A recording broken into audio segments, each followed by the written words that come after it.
SHT 1/2 kapcsoló óra programozása be- és kikapcsolásra. A be- és kikapcsolásokat perchatárokra tudjuk programozni, tehát a legrövidebb be- és kikapcsolás közötti időtartam 1 perc lehet ebben az üzemmódban.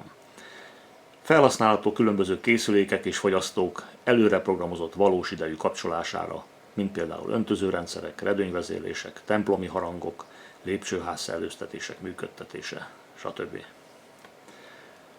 A PRG gomb nyomba tartásával a Set 1 menüpontra állunk rá, OK gombbal belépünk, majd a programok hozzáadását választva felkínálja a legelső üres memória helyet, jelen pillanatban a 0.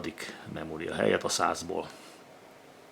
Belépünk, a 2 csatornás verziónál csatornát is kell választanunk a plusz-minusz gombokkal, az 1-es csatornát választva a kimenet funkcióját állíthatjuk a következő menüpontban. Itt 4 féle üzemmódból választhatunk, az on a bekapcsolás, az off a kikapcsolás, az on villogó impulzusjel mellett a ütemadás, illetve álló impulzus mellett pedig az impulzus kiadását jelenti. Jelen esetben bekikapcsolást programozunk, ezért az on kijelzést választjuk. Megadhatjuk idejét, egy közeli időpontot határozunk meg, mondjuk 10 óra 30 perc.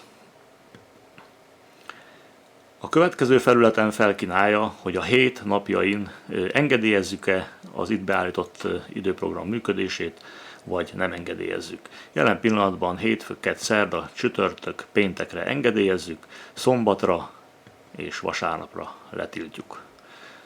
A feltöltés megtörtént, hozzáadjuk a kikapcsolást is ehhez a ciklushoz, felkínálja a következő üres program helyet, szintén az 1-es csatorna, a kimenet kikapcsolási funkcióra állítódik, beállítjuk a kikapcsoláshoz tartozó időt, ami mondjuk legyen 1 perc múlva, hogy tudjuk demonstrálni, és ugyanígy a hét napjaira engedélyezzük hétköznapokra, illetve szombat-vasárnapra letiltjuk ezt a működést.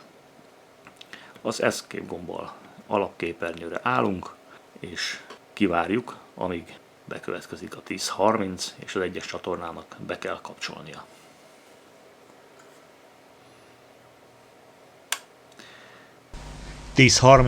Az 1-es csatorna reléje bekapcsolt.